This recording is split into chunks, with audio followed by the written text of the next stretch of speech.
नौशरवान दुआ को तलाक देने का फैसला कर चुका है क्योंकि इसने देख लिया है कि दुआ सरफराज के साथ एक होटल में जा रही है और दुआ बहुत ज़्यादा खुश नज़र आ रही थी। वो बिल्कुल भी परेशान नहीं थी और नौशरवान से जुदा होकर इसके चेहरे पर ज़रा सी भी उदासी नज़र नहीं आ रही थी। ये सोचकर नौशरवान को और भी ज़्यादा यकीन हो चुका है कि शायद वाकई ही दुआ मेरे साथ नहीं रहना चाहती थी। और जैसा कि सरफराज कह रहा है कि वो मुझसे शादी करना चाहती है, शायद वाकई ही दुआ मुझसे जुदा होना चाहती है और सरफराज के साथ ज़्यादा खुश रहेगी।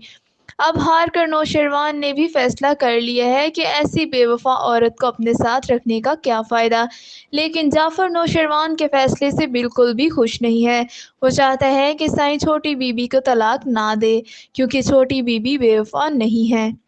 जाफ़र नौशरवान के कहने पर वकील को बुलाकर तो ले आता है कि तलाक के कागज़ात पर दस्तखत कर दिए जाएं और ये कागज़ात दुआ को भेज दिया जाए। लेकिन वो इन्हें नौशरवान से भी ये कहता है कि साईं आप इस काम में जल्दी ना करें, कहीं ऐसा ना हो कि जल्दी करके आपको बाद में पछताना पड़ जाए। नौशरवान जाफ़र से कहता है कि जाफ़र आज तक पछताता ही तो रहा हूँ, दुआ ने आज तक मुझे कौन सी खुशी दी है। जब से दुआ आई है उसने मुझे कमी दी है और देखो अब ये सरफराज के साथ मिल गई है और मुझे तो ये चाहता है कि मैंने वाकई शायद किसी गलत इंसान का इंतखाब किया है। हालांकि मैंने दुआ के साथ कुछ भी बुरा नहीं किया। जाफ़र खुद भी परेशान है और कश्मकश का शिकार है क्योंकि वो अपनी आंखों से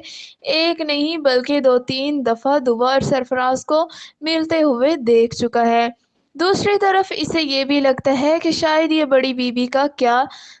धरा है क्योंकि वो सरफराज के साथ बड़ी बीबी यानी कशमाला को भी देख चुका है।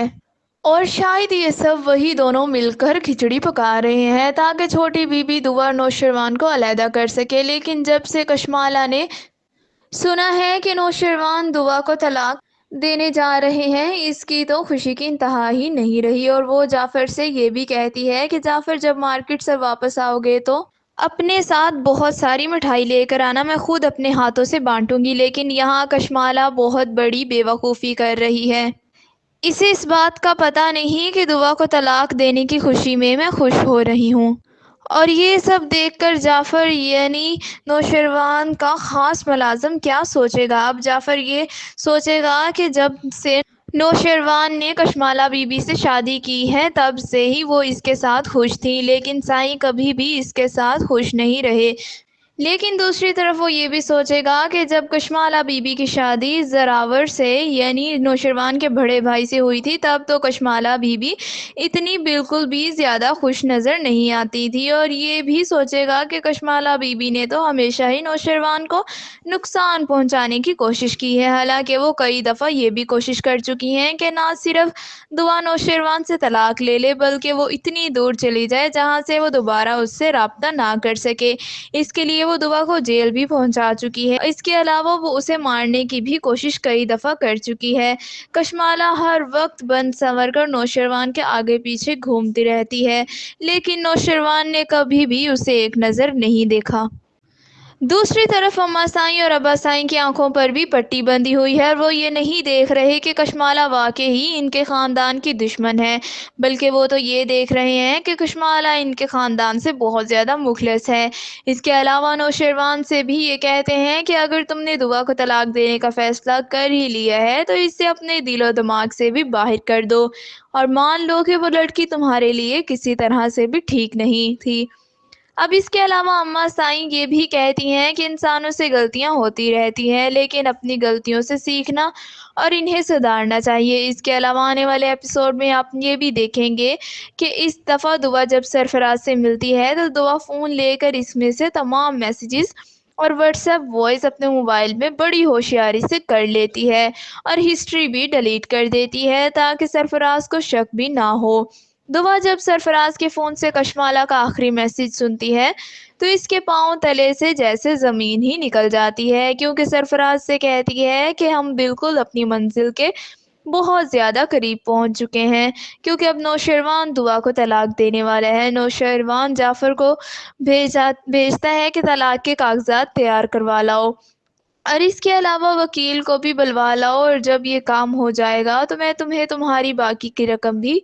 دے دوں گی، جس کا میں نے تم سے وعدہ کیا ہے۔ اب دعا سمجھ آتی ہے کہ اگر دعا نے اپنی بے گناہی ثابت نہ کی تو شاید زندگی بھر اسے پچھتانا پڑے، کیونکہ جب نوشیروان اسے طلاق دے دے اس کے پاس کوئی بھی وجہ نہیں رہے گی کہ وہ اپنی بے گناہی ثابت کر سکے۔ اس کے علاوہ وہ گھر جیسے ہی واپس آئے گی تو اپنے موبائل سے وہ ریکارڈنگ جو اس نے سرفراز کے فون سے ڈاؤن لوڈ کی تھی، تمام تر ریکارڈنگ نوشیروان کو سینڈ کر دے گی۔ جب نوشیروان وہ تمام میسیجز سنے گا جس میں کشمالہ اور سرفراز آپس میں ایک دوسرے سے پلاننگ کر رہے تھے کہ کس طرح دعا کو رستے سے ہٹایا جائے اور کس طرح سے نوشیروان کو اس بات پر مجبور کیا جائے کہ وہ دعا کو طلاق دے دے، کیونکہ اس کے بعد ساری دولت کشمالہ کی ہو جائے گی۔ اور کس طرح سے کشمالہ نے یہ فیصلہ کیا تھا کہ اس کے لیے سرفراز کو چنا تاکہ وہ نوشیروان اور دعا کے درمیان غلط فہمیاں پیدا کر سکے۔ یہ میسیجز سننے اور جاننے کے بعد جیسے ہی نوشیروان کے پاؤں تلے سے زمین ہی نکل جائے گی اور وہ حیران اور پریشان ہو جائے گا کہ کشمالہ میرے ساتھ کیسے ایسا کر سکتی ہے اور وہ کیسے اس حد تک گر سکتی ہے کہ اس کے ساتھ ہی دعا نوشیروان کو یہ بھی میسج کرے گی کہ مجھے معاف کر دیجیے گا، کیونکہ میں نے ہرگز نہیں چاہتی تھی کہ آپ کے کہنے کے باوجود بھی سرفراز سے ملاقات کروں، لیکن مجھے اپنی بے گناہی ثابت کرنے کے لیے ایسا کرنا پڑا اور مجھے سرفراز سے ملنا پڑا تاکہ میں اس سے وہ تمام تر راز جان سکوں کہ کس طرح سے کشمالہ کے ساتھ مل کر مجھے رستے سے ہٹانے کی اور آپ سے جدا کرنے کی کوشش کر رہے تھے، اور یہ کہ میں کبھی بھی آپ کے ساتھ بے وفائی کرنے کا سوچ ہی نہیں سکتی۔ دعا یہ سب کہے گی کہ امید ہے نوشیروان یہ ساری میسج سننے کے بعد کشمالہ کی ساری حقیقت آپ کے سامنے کھل کر آ جائے گی اور آپ یہ بھی جان جائیں گے کہ میں بالکل بھی گناہگار نہیں ہوں، بلکہ میں تو آپ کے ساتھ ہمیشہ سے ہی مخلص رہی ہوں، کیونکہ نہ تو آپ کو زہر دینے کا سوچ سکتی ہوں اور نہ ہی کبھی آپ سے بے وفائی کرنے کا سوچ سکتی ہوں۔ یہ سب دیکھنے کے بعد نوشیروان کے دماغ میں کشمالہ کی وہ ساری مکاریاں گھومنا شروع ہو جاتی ہیں جو وہ بابا سائیں اور اما سائیں کے سامنے رو رو کر یہ ثابت کرنا چاہ رہی ہوتی ہے کہ غزنوی کو زہر دعا نے دیا ہے۔ نوشیروان جعفر کو بلا کر اس کو وہ ساری ریکارڈنگ سناتا ہے اور وہ اس کے بعد خاص طور پر کشمالہ پر نظر رکھنے کے لیے بھی کہتا ہے تاکہ کشمالہ کے خلاف مزید ثبوت اکٹھے کیے جا سکیں، تاکہ یہ کشمالہ کا بھیانک چہرہ اما سائیں اور ابا سائیں کے سامنے لایا جا سکے۔ اور اس کے بعد جعفر اب مسلسل کشمالہ پر نظر رکھے ہوئے ہے اور دوسری جانب اما سائیں اور ابا سائیں کے پوچھنے پر نوشیروان ان کو جواب دیتا ہے کہ وکیل کو تو میں نے بول دیا ہے اور طلاق نامہ بھی تیار کروا لیا ہے، لیکن فی الحال میں نے دعا کو یہ طلاق نامہ بھیجنے کا ارادہ بدل لیا ہے۔ نوشیروان کی یہ بات سن کر کشمالہ سوچتی ہے کہ ابھی تو کل ہی نوشیروان اتنے غصے میں تھا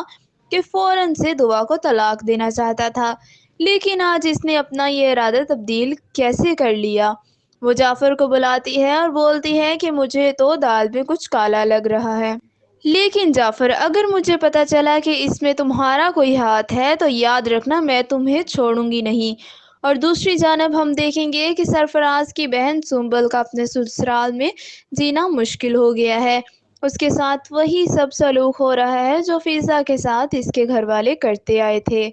سنبل اپنے شوہر سے لڑ کر اپنے مائکے واپس آ جاتی ہے۔ شام کو جب اس کا شوہر اسے لینے آتا ہے تو سرفراز اس کے ساتھ بہت بدتمیزی سے پیش آتا ہے اور بولتا ہے کہ تمہاری ہمت کیسے ہوئی میری بہن کے ساتھ اتنا برا سلوک کرنے کی۔ آگے سے خضر اسے جواب میں کہتا ہے کہ